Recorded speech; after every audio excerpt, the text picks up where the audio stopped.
입술로는 크게 소리 안 내셔도 되는데 사랑합니다. 제가 섬기겠습니다. 인사해 주시기 바랍니다. 사랑합니다. 제가 섬기겠습니다. 네. 설마 이게 안 되시는 분은 없죠? 예. 지난주에 이어서 세상을 섬기는 교회라는 주제로 말씀을 계속 이어갑니다. 오늘은 특별히 세상의 위로가 되는 교회. 지난주는 세상을 책임지는 교회였다면 오늘은 세상의 위로가 되는 교회. 이런 제목으로 말씀을 함께 생각하려고 합니다. 여러분 지금까지 살아오면서 누군가의 위로를 받아보신 적이 있으시죠? 대답을 아무도 안 하시네요. 여러분 누군가 이렇게 표현하더라고요. 지금 내가 살아있다고 하는 것은 살아있을 만큼의 사랑을 받고 있다고 하는 증거라는 거예요. 야, 아무도 나를 사랑하지 않아. 아무도 나를 위로해 주지 않는 것 같아. 여러분 그런데 지금 여러분이 살아있다고 하는 것은 사랑받고 있다고 하는 증거라는 거죠. 자, 또 반대로 여러분 지금까지 살아오면서 누군가를 정말 마음을 다해서 한번 위로해 주신 적이 있으십니까? 그 사람이 내가 전하는 위로를 통해 힘을 얻고 또 용기를 내어서 당신의 위로가 큰 힘이 되었다고 혹시 말하는 그런 경험을 여러분 해보신 적이 있으십니까? 제가 지금 아침에 좀 당황스러운 거는 받아봤냐 했을 때도 아무 대답이 없고 해준 적이 있냐 했어도 아무 대답이 없고 거의 독불 장군으로 혼자 살아가는 것 같은 그런 느낌으로 저를 보시기 때문에 제가 순간 지금 당황했어요. 여러분 잡코리아라고 하는 곳에서 설문조사를 했는데 가장 위로가 되는 말이 뭡니까? 이렇게 조사했더니 첫 번째가 아직 희망은 있다. 두 번째가 당신은 혼자가 아니다 하는 말이 가장 위로가 되고 힘이 되었다는 거죠. 한번 옆에 분에게 다시 합니다. 이번에는 이거 안 하셔도 되고요. 옆에 분 인사할 때 당신은 혼자가 아닙니다. 한번 인사하겠습니다. 네. 그리고 취업 준비생들에게 물었어요. 가장 위로가 되는 말이 뭘까? 여러분 무슨 말일까요? 제일 첫 번째는요. 잘하고 있어 하는 말인 거예요. 9월달 되면 이제 추석이 돌아오잖아요. 어디 회사 어디 들어갔노? 이렇게 묻지 마시고 잘하고 있다고. 그리고 그 다음으로 듣고 싶은 말이 힘내, 밥 먹자 이 말인 거예요. 그러니까 우리 어른들, 청년들 보시면 힘내라고 말해주시고 또 주머니 여유가 되시면 밥 먹자고. 이 코로나 시대에 같이 못 가니까 밥이라도 함께 사 먹으라고 돈 많은 일이라도 쥐어주시면 아마 우리 청년들이 힘내서 열심히 살아가지 않을까 싶습니다. 이렇게 우리는 살아가면서 누군가의 위로가 필요하고 또 우리는 누군가의 위로가 되어줘야 하는 것이죠. 먼저는 오늘 이 말씀 전하기에 앞서서 어려운 시대를 살아가는 우리 모든 성도들에게 하나님의 위로가 풍성하기를 예수님의 이름으로 축복합니다. 그래서 그 하늘로부터 오는 위로가 여러분에게 일어설 수 있는 용기를 주고 도무지 한 걸음도 나가지 못하겠다고 생각될 때 다시 한 걸음을 내디딜 수 있는 그런 가능성을 주는 위로가 될 수 있기를 바랍니다. 오늘 본문에는 바로 이런 위로를 받은 사람과 위로가 되어준 사람에 대한 이야기가 나옵니다. 위로를 받은 사람은 바로 사도 바울입니다. 여러분 사도 바울이 다메섹으로 가는 과정에서 예수님을 만난 뒤로 예수님을 위하여 살아가게 되는데 그의 삶 가운데 어떤 일이 일어납니까? 정말 죽기 일보 직전까지 매를 맞는 일도 있었고요. 감옥에 갇힌 일은 다반사였고요. 정말 많은 고초와 역경을 겪으면서 그는 자신의 삶을 온전히 하나님께 드리는 것을 주저하지 않았던 삶을 살아갔습니다. 분명히 하나님이 주시는 힘이 있었기에 그 일들을 감당할 수 있었지만 그런데 중요한 것은 오늘 본문에서 뭐라고 이야기하냐면 바로 그 사람이 나의 위로가 되어 주었습니다. 바로 저와 같은 사람들이 나에게 있어서 너무 큰 위로가 되었습니다. 이렇게 이야기하고 있는 거예요. 지난주는 제가 누구를 소개했습니까? 두기고라고 하는 사람을 소개했어요. 기억나시죠? 두고 기억나는 고마운 사람. 조금 기억해 주셔서 감사해요. 오늘은요, 한 사람을 더 사도 바울이 이야기합니다. 그 사람의 이름은 바로 아리스다고라고 하는 사람입니다. 이름이 뭐라고요? 아리스다고.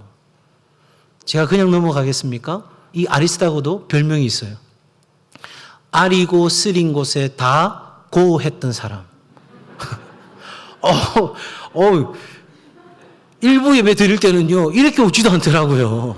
그래서 제가 그랬어요. 비웃든지 화나게 웃든지 둘 중에 하나 하라고. 감사해요. 아리고 쓰린 곳에 다 늘 함께, 고는 영어예요. 갔던 사람. 그가 바로 아리스다고입니다. 여러분, 이 아리스다고는 바울의 동력자고요. 늘 바울과 함께 했던 사람입니다. 그래서 또 다른 별명이 있다면 이 사람은 바울의 그림자라고 불리우던 사람입니다. 그러니까 바울이 가는 곳마다 정말 그림자처럼 따라갔던 사람이죠. 유대인이었습니다. 바울의 3차 전도 여행 때 에베소에서 목회할 때 이 예수 그리스도를 믿게 되었고 그 이후로부터 바울과 함께 동행했다는 것입니다. 이 아리스다고라고 하는 이름은 성경에 한 5번 정도밖에 나오지 않습니다. 그런데 그 성경의 구절이 나올 때마다 함께 나오는 문장이 뭐냐면 바울과 함께라는 단어입니다.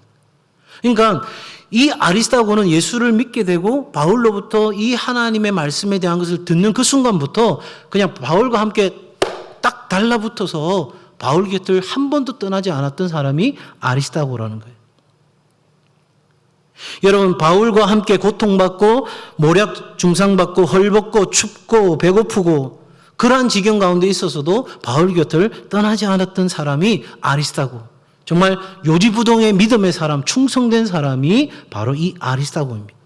그래서 아리스다고는 바울과 함께 자신의 모든 것을 나누었습니다. 심지어 바울이 로마로 갈 때도 아리스다고는 같이 갔고요. 전설에 의하면 바울이 죽기 전에 이 아리스다고는 매를 맞아서 먼저 죽었다는 이야기도 있습니다. 어떻게 아리스다고가 그렇게 할 수 있었을까요? 그것은 무엇보다 자신과 함께 하시는 하나님, 임마누엘의 하나님을 그가 믿음으로 경험했기 때문입니다. 아, 하나님이 나의 위로가 되시는구나. 하나님이 나와 함께 하시는구나. 그 함께 하시는 하나님으로 말미암아 오늘 내가 또 살아가게 되는구나. 이 믿음이 그로 하여금 이 삶을 가능케 한 시작이었습니다. 이 아리스다고는 나와 함께 하시는 하나님을 통해 내가 다른 누군가에게 위로가 되는 것, 그것이 바로 하나님이 나에게 주신 사명인 것을, 모든 그리스도인들에게 주신 사명인 것을 알고 아리스다고는 이 바울과 교회 공동체를 위해서 기꺼이 자신의 모든 것을 나누어 주었던 사람입니다. 여러분, 다른 사람을 위로하는 데 있어서 우리가 하는 어떤 것들이 가치를 갖는데 어떤 것이 가장 가치로운 것이냐면 그들과 함께 있어주는 것. 바로 그것이 우리가 다른 사람을 위로하는 데 있어서 가장 탁월한 가치를 발휘한다는 것입니다. 여러분, 고린도서 1장 6절 말씀에 이렇게 성경은 말합니다. 우리가 환난 당하는 것도 너희가 위로와 구원을 받게 하려는 것이요 우리가 위로를 받는 것도 너희가 위로를 받게 하려는 것이니 이 위로가 너희 속에 역사하여 우리가 받는 것 같은 고난을 너희도 견디게 하느니라. 이렇게 말씀하고 있는데 이 말씀을 정리해 보면 함께하는 공동체는 바로 그 교회로 말미암아 우리의 환난이 너희의 위로가 되고 너희의 구원이 더 나아가 우리의 위로가 너희의 위로가 되므로 우리가 함께 고난을 견딜 수 있게 되었다. 이렇게 사도 바울은 말하고 있는 것입니다. 여러분, 우리가 흔히 말하는 것처럼 함께 할 때 기쁨은 배가 되고 함께 고난의 짐을 져줄 때 그 고난의 짐은 훨씬 더 가벼워지는 법이죠. 여러분, 이 위로라고 하는 단어 의미 자체가 함께 한다는 것이고 함께함으로 말미암아 용기를 북돋워 주는 것, 그 자체를 바로 위로라고 할 수 있다는 거죠. 그러기 여러분, 우리가 함께 할 때 하나님의 놀라운 그 은혜를, 그 역사를 경험하게 되는 줄로 믿습니다. 그러기 여러분, 세상의 위로가 되는 교회 첫 번째, 함께하는 교회입니다. 무슨 교회라고요? 함께하는 교회. 자, 또 한 번 인사하겠습니다. 제가 함께하겠습니다. 자, 여러분, 함께하기 위해서는 두 가지가 있어야 돼요. 이건 여러분 생활 속에서도 굉장히 중요한 두 단어입니다. 민감함과 알아차림이 있어야 돼. 뭐하고 뭐가 있어야 된다고요? 민감함과 알아차림이 있어야 돼. 자, 보세요, 여러분.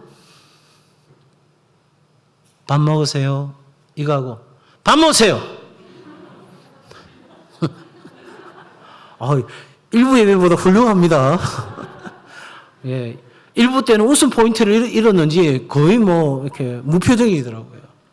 여러분, 말이 같아요, 달라요? 저 밥 먹으러 했잖아요, 똑같이. 그 문장은 같아요, 달라요? 같아요. 그런데 그 안에 있는 감정이나 모든 것은 같아요, 달라요? 달라요. 이거예요, 여러분. 여러분, 우리가 함께 있는데 그 사람이 무엇을 생각하고 무엇을 느끼는지 우리가 민감하게 알아차려야 된다는 거예요. 그래야 진짜 위로가 될 수 있는 거예요. 지금 손을 잡아줄 때인지, 내가 말을 해야 될 때인지, 내가 아무 말 없이 그냥 포옹을 해줘야 될 때인지, 지금 내가 기도해 줘야 될 때인지, 아니면 하나님께서 엘리야를 그냥 먹이시고 재우시고 먹이시고 재우시고 한 것처럼 내가 그냥 말없이 작은 음식이라도 준비해서 대접해야 될 때인지, 여러분, 우리는 민감하게 알아차려야 되는 거예요. 성도 여러분, 이 아리스다고는요, 바울과 공동체에 대하여 정말 많은 관심을 갖고 있었어요. 그러니까 오늘 여기서 두기고도 마찬가지지만 이들만 나와 함께하고 있다, 저들이 나의 위로가 되었다, 이 말은 뭐예요?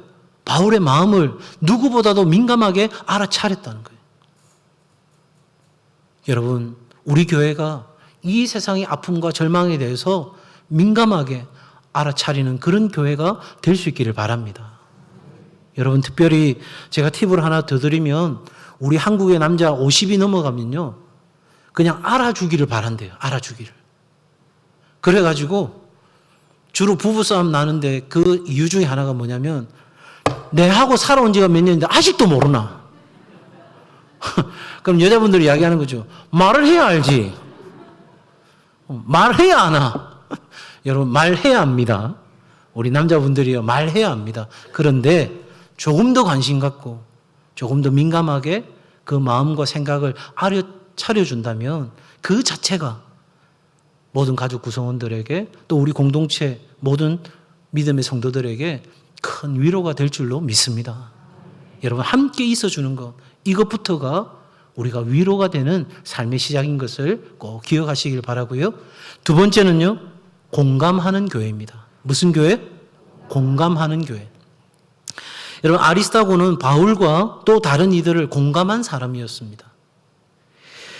누군가 고통을 받고 있다는 것을 알고 그들이 처한 상황에 나를 놓아본 후에 내가 그런 상황에 처했더라면 그 고통이 어떨 것인가를 상상하고, 그리고 그 고통을 완화시키기 위한 행동을 하는 것, 이것이 바로 공감의 원리라는 거예요. 쉽게 말하면 그 사람의 입장이 되어서 그 사람이 얼마나 고통스럽고 아플지, 내 관점이 아니라 그 사람의 관점에서 그 사람의 삶의 자리에서 이해하려고 최선을 다하는 것. 그래서 어떻게 하면 그 사람의 아픔과 고통이 좀 줄어들 수 있을지, 완화될 수 있을지 관심을 갖고 뭔가 할 수 있는 것을 하는 것, 이것이 바로 공감의 원리라는 거예요. 그러니까 누군가를 공감한다는 것은 마음을 공유한다는 거예요. 제가 봤던 드라마 중에서, 대사 중에서 이 공감을, 교회 공동체의 특징을 가장 잘 설명하는 대사가 하나 있어요. 한번 따라해 주시겠어요? 내가 아프냐? 나도 아프다.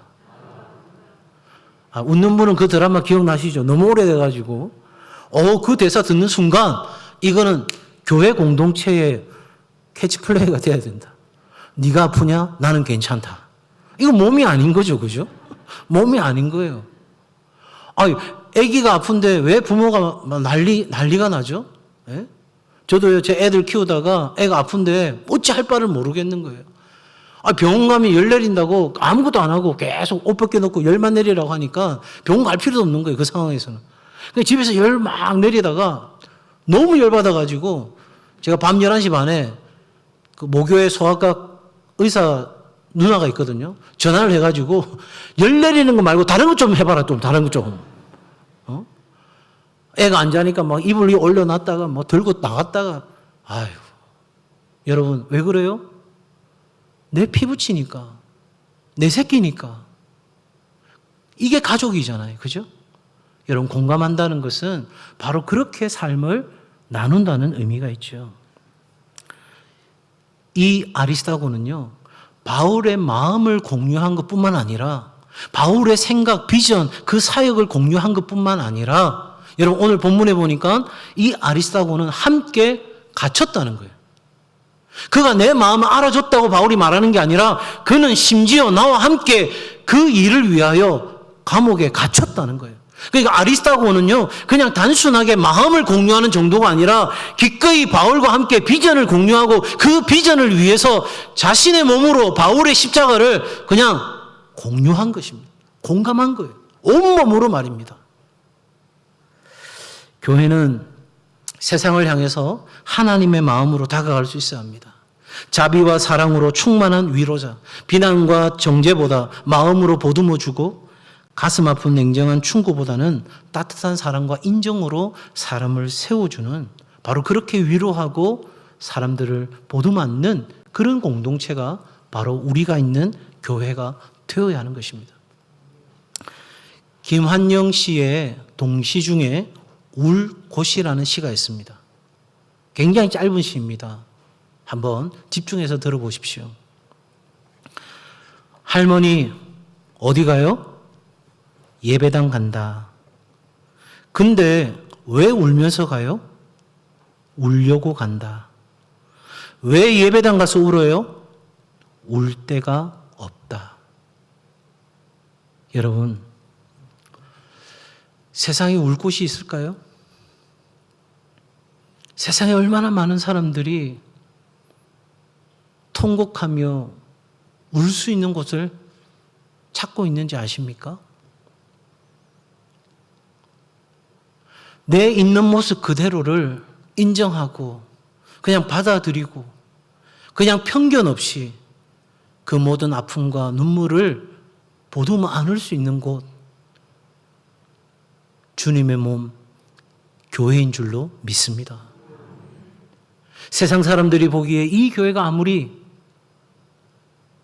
그들에게 필요 없는 것처럼 보여져도 하나님은 오늘 이 시대에 지상에서 가장 필요로 한 곳으로, 안전한 곳으로 하나님의 교회를 세우신 줄로 믿습니다. 그러기에 바로 이곳이 정말 목 놓아 마음껏 울 수 있는, 그렇게 울어도 되는, 울고 싶으면 편안하게 마음껏 울으라고 그렇게 열어줄 수 있는 바로 그런 곳이 교회가 되어야 할 줄로 믿습니다. 이 땅의 아픔과 고통을 절망하는 이 세대를 하나님 아버지의 마음으로 품어주고 세워주고 공감하는 바로 그 일을 위해서는 우리에게 필요한 것이 경청입니다. 경청. 여러분, 이 경청의 진정한 정의는 내가 가진 모든 것으로 상대방의 말과 행동의 가치를 인정해 주는 것이 진정한 경청이에요. 여러분, 내가 가진 모든 것, 내 눈, 내 귀, 내 손과 발 모든 것을 가지고 그 사람이 말할 때 그 사람의 말의 가치를 인정해 주고 그 사람의 행동의 가치를 인정해 주는 것이 바로 경청이라는 거예요. 거기에 진정한 관심과 거기에 공감이 일어날 수 있다는 거예요. 여러분, 제가 설교할 때 그냥 여러분이 듣는 것이 아니라 제가 전하는 이 말씀이 하나님의 말씀인 줄로 믿고 그 말씀의 가치를 인정하고 여러분이 가지고 있는 눈으로도 듣고 귀로도 듣고 손과 발로도 듣고 여러분이 아멘으로 화답도 하면서 그렇게 전심을 다해서 여러분이 들을 때 그것이 진정한 경청이 되는 것이고, 여러분이 저에게 찾아와서 목사님 저에게 이런 일들이 있습니다, 이런 기도의 제목이 있습니다 할 때에 제가 할 수 있는 모든 것을 다해서 여러분의 말과 그 행동에 대해서 인정하고 가치를 받아들이고 여러분의 말을 존중하고 여러분의 마음의 중심의 이야기를 들으려고 하는 것, 그것이 경청인 거예요. 여러분, 그 경청이 이루어질 때 비로소 우리는 진정한 공감이 이루어질 수 있다 하는 것입니다. 사랑하는 성도 여러분, 우리 곁에 있는 이들의 고난과 절망의 자리에 필요한 것은 성경 지식과 논리로 무장한 사람들의 책망이나 이런저런 충고가 아닙니다. 관심을 기울여주고 다만 곁에 있어주는 것, 곁에 있되 값싼 해답을 주기보다 상대방의 아픔에 대해 판단하지도 동정하지도 말고 있는 그대로 공감해 주는 것이 참된 위로인 것입니다. 그래서 위로는 흔히 하는 말처럼 말이 아니라 마음과 가슴으로 하는 것이 진정한 위로인 것입니다. 2001년 9월 11일 무슨 일이 있었는지 기억나십니까? 세계무역센터가 폭탄 테러로 무너지는 정말 엄청난 일이, 전 세계에 충격을 주는 일이 있었습니다. 여러분, 바로 그때 다른 이들을 위해 자기 생명을 바친 한 사람, 마이클 저지라고 하는 신부가 있었습니다. 그분이 했던 고백의 기도를 제 마음에 늘 담아놓고 있습니다. 그는 이렇게 기도합니다. 주님, 저를 당신이 원하시는 곳으로 데려가시고 당신이 원하시는 사람을 만나게 하시고 당신이 원하시는 말을 하게 하시며 제가 당신의 길에 방해가 되지 않게 하소서. 여러분 곁에 있는 사람들 공감해 줄 수 있는 사람이 되시기를 바랍니다. 우리 교회가 그렇게 세상의 아픔을 공감해 줄 수 있는 그런 교회가 될 수 있기를 주의 이름으로 축복합니다. 마지막으로 세 번째, 세상의 위로가 되는 교회는 한번 따라해 주실까요? 끝까지 하나님 나라를 위하여 일하는 교회. 세상에 많은 사람들이 위로를 찾아놨습니다. 어떤 사람은 종교로, 또 어떤 사람은 더 많은 것을 소유함으로 내 삶에 위로가 되기를, 또 어떤 사람은 명예나 권력이나. 그러나 여러분, 이것들이 얼마나 헛되다는 걸 우리는 곧 발견하게 되고 더 큰 절망 가운데 있게 되죠. 자, 여러분, 함께 있어주는 것, 또 공감해 주는 것 너무나 좋은 위로의 방법입니다. 그런데 여러분, 이것은 우리의 근원적인 위로가 되지 못합니다. 진정한 위로는 어디에서 옵니까? 진정한 소망에서 오는 거예요. 변함없는 소망이 있을 때에 우리는 언제라도 위로받을 수 있는 거예요. 생각해 보세요. 나와 함께 해주고 나를 공감해 주던 사람이 사라져버리면 그 다음 우리는 더 큰 실망과 절망 가운데 들어가지 않나요? 그러기에 여러분, 우리의 삶에 진정으로 필요한 것은 우리의 참 소망이 필요한 거죠. 그것도 영원히 변치 않는 진정한 소망이 필요한 것입니다. 여러분, 이 진정한 소망은 누구입니까? 바로 예수 그리스도이십니다. 아멘? 예. 이 세상의 진정한 소망은 예수 그리스도입니다. 그래서 이 예수 그리스도가 사람들에게 전해질 때에 그들은 세상의 위로가 아니라 하늘의 위로를 경험할 수 있게 되는 거죠. 여러분, 예수 그리스도의 고난과 사랑, 그리고 예수 그리스도로부터 시작되고 예수 그리스도로부터 이루어지고 예수 그리스도로부터 완성되어지는 새 하늘과 새 땅, 이 하나님 나라가 임할 때에, 이 하나님의 나라가 역사할 때에 우리는 진정한 소망과 진정한 위로를 경험하게 되는 줄로 믿습니다. 그래서 지금 이 아리스타고와 바울은 이 하나님 나라를 위하여 역사하고 있는 거예요.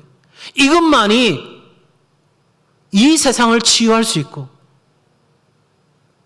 이 민족과 열방을 새롭게 할 수 있기에 우리는 오늘도 이 복음을 함께 들고 나아가는 것입니다. 여러분, 우리가 이 복음을 가지고 이 하나님 나라를 위하여 살아가게 될 때 우리가 전하는 그 복음, 그 자리에 다시 생명의 꽃이 피어나게 되는 줄로 믿습니다. 여러분, 사도 바울의 말년은 참으로 공고하고 힘들었습니다. 얼마나 많이 힘들었든지 사람들이 다 떠나갔습니다.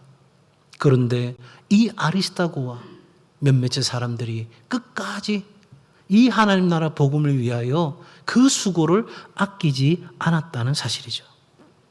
성도 여러분, 다른 모든 이들이 이 하나님의 위로를 경험하기 위해서는 우리에게 내려놓아야 될 한 가지가 있습니다. 그것은 바로 조급함입니다.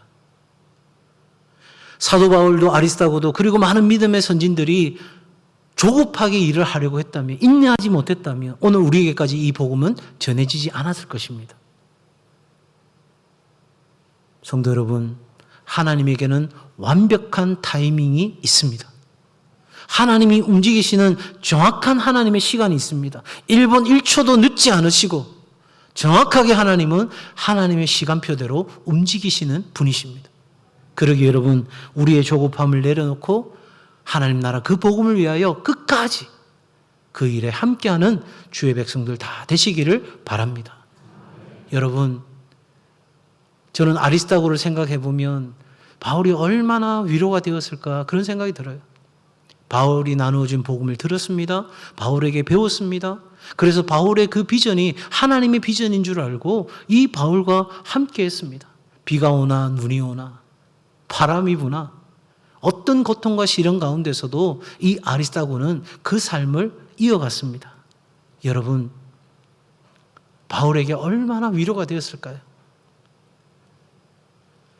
나는 하나님 나라 영광을 위해서 살아가면서 이런 고난을 겪고 어려움을 겪지만, 그런데 그럼에도 불구하고 때로는 지칠 때가 있고 때로는 모든 것을 내려놓고 싶은 심정이 들 때도 있지 않았을까요? 그럴 때마다 나와 함께하는 저 아리스다고를 보면서 힘을 내고, 또 아리스다고는 그렇게 앞서 나아가는 바울을 보면서 내가 살아가야 될 삶이 어떠한지 도전받고 살아가는 이 두 사람의 모습이 얼마나 아름답고 귀한지요. 여러분, 바라기는 끝까지 하나님 나라를 위하여 사역하는 여러분의 삶이 될 수 있기를 바랍니다. 오늘 설교를 마무리하면서 여러분에게 그림책 하나를 소개하려고 합니다. 부러진 불이라고 하는 책입니다. 제가 인터넷에 좀 들어가 봤더니 지금 아마 절판이 된 것 같습니다. 너세니얼 레첸 메이어라고 하는 사람이 쓴 글이고요. 로버트 잉펜이라고 하는 사람이 그림을 그렸습니다. 이 그림책에는요, 꼬마 참새가 등장합니다. 꼬마 참새는 빵 부스러기를 주워 먹으면서 살아가고 있는데 어느 날 갑자기 자기 부리가 부러졌다는 것을 알아차린 거예요. 부리가 있어야 먹이를 먹을 텐데 이게 부러진 것입니다. 여러분, 처음부터 부리 이상이 있었던 것은 아닙니다. 어느 날 갑자기 그냥 바로 그런 고통이 느닷없이 이 참새에게 찾아온 것입니다. 자, 이렇게 되니까 이제 더 이상 먹이도 먹을 수 없고요.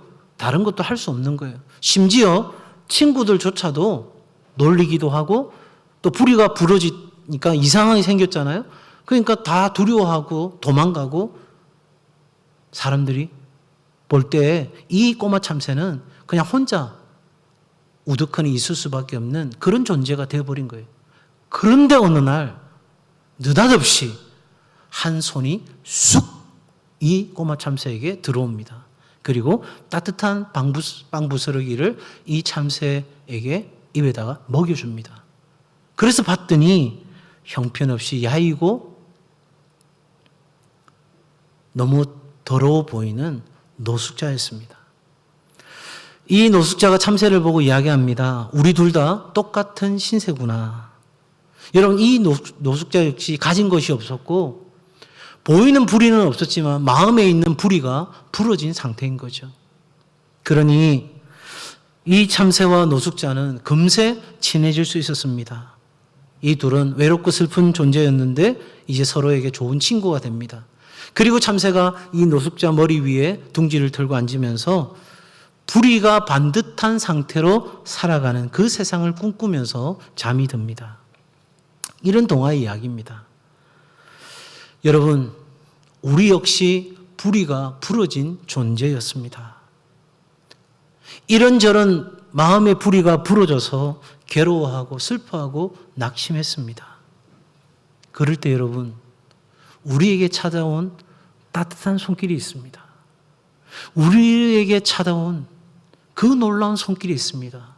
바로 십자가에서 우리를 대신하여 죽으신 예수 그리스도의 손이 우리에게 찾아온 것입니다.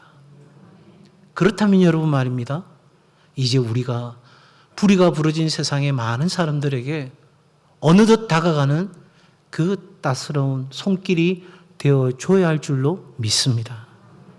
정말 우리가 섬기는 그 섬김으로 비록 부족하지만 우리가 함께하고 우리가 공감하고 그래서 우리가 하나님 나라 그 역사를 위하여 수고를 아끼지 않을 때 정말 그 참새가 꿈꿨던 것처럼 모두 불의가 반듯한 상태로 살아가는 그 아름다운 세상을 꿈꿔보는 은혜가 우리에게 있기를 바랍니다. 헨리 나우엔이라는 영성가가 친밀함이라는 책에서 이런 내용을 고백하는 것이 있습니다. 이 내용도 제 마음에 늘 생각되는 기도의 제목이기도 합니다. 중간 내용은 생략하고 첫 부분과 끝 부분만 여러분에게 소개합니다. 나는 소망합니다.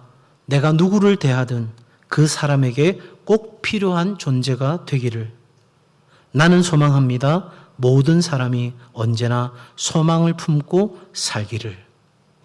바라기는 세상이 저와 여러분을 통해 위로를 경험할 수 있게 되는 놀라운 은혜가 있기를 바랍니다.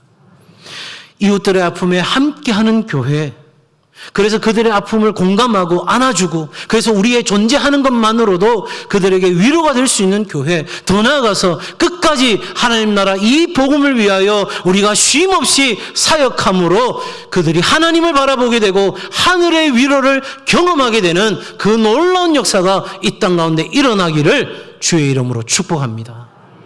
이 시간 우리 함께 합심해서 한번 기도했으면 좋겠어요. 여러분 뉴스 보시면 알겠지만 참 너무 마음이 아파요. 아프가니스탄이 지금 너무나 어려운 가운데 있습니다. 페이스북에 아프간 사역자들의 기도 요청이 올라옵니다. 여러분 뉴스 보셨죠?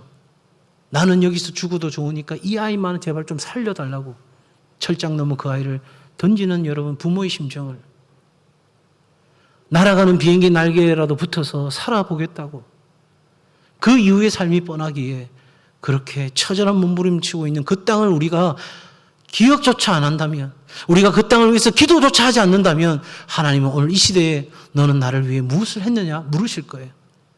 여러분 이 시간 아침에 우리가 함께 기도하기를 원합니다. 아프가니스탄 가운데 하나님 역사해달라고, 그 무슬림들 가운데, 그 탈레반 가운데 하나님이 꿈으로라도 말씀해 주시고 그들이 총을 들고 사람들을 위협하는 그 순간에도 하나님께서 역사하여 주셔서 그 땅 가운데 하나님의 진리와 공의가 세워질 수 있도록, 하나님의 사람들이 하나님의 은혜 가운데 보호될 수 있도록 여러분 그 땅을 위해서 기도해 주시고, 이 코로나 팬데믹으로 인하여 우리 주위에 너무나 많은 분들이 고독사를 하고 어려움을 겪고 있습니다. 우리 이웃들을 생각하면서 이 시간 함께 합심해서 짧은 시간이지만 아프가니스탄과 우리의 이웃들을 위해서 기도하는 시간 갖고자 합니다. 우리 소리 내어서 같이 기도합니다. 오 하나님 아버지, 시간 간절히 기도합니다. 하나님이여 아프가니스탄을 기억하여 주시기를 원합니다. 그 땅을 하나님 아버지 불쌍히 여겨 주시기를 원합니다. 절규하는 그 땅을 향해 하나님 저희가 기도합니다. 하나님 아버지 간절히 기도합니다. 그 땅 가운데 하나님이 은혜를 베풀어 주시옵소서. 하나님 주님 앞에 기도할 수밖에 없는 그들의 삶 가운데 하나님 찾아가 주시고 만나 주시고 역사하여 주시옵소서. 특별히 하나님 아버지여 그 가운데 있는 탈레반 가운데 하나님 그들에 있는 왜곡된 신앙과 그들의 거짓된 신념을 무너뜨려 주시고 그들이 하나님께로 돌아오는 역사가 있게 도와 주시옵소서. 하나님 우리가 무릎 꿇어 기도할 때에, 우리가 주님을 향해 손을 들어 부르짖을 때에 우리의 기도를 들으시겠다고 말씀하신 하나님 아버지, 하나님 그 땅을 밟아본 적도 없습니다. 그 땅에 사람들을 만난 적도 없습니다. 그러나 하나님 아버지의 마음으로 기도합니다.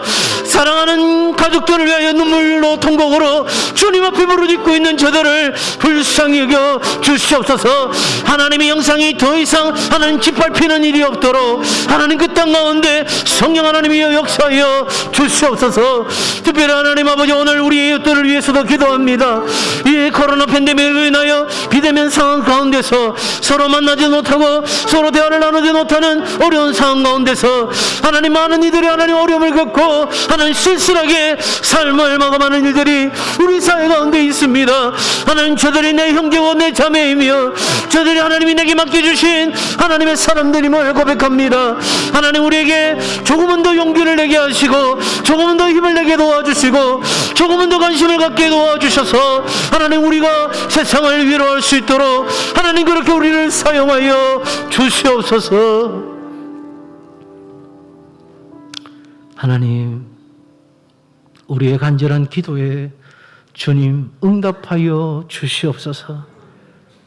그 땅과 이 땅을 살아가는 모든 사람들을 하나님 기억하여 주옵소서. 예수님 이름으로 기도 올리옵나이다. 아멘.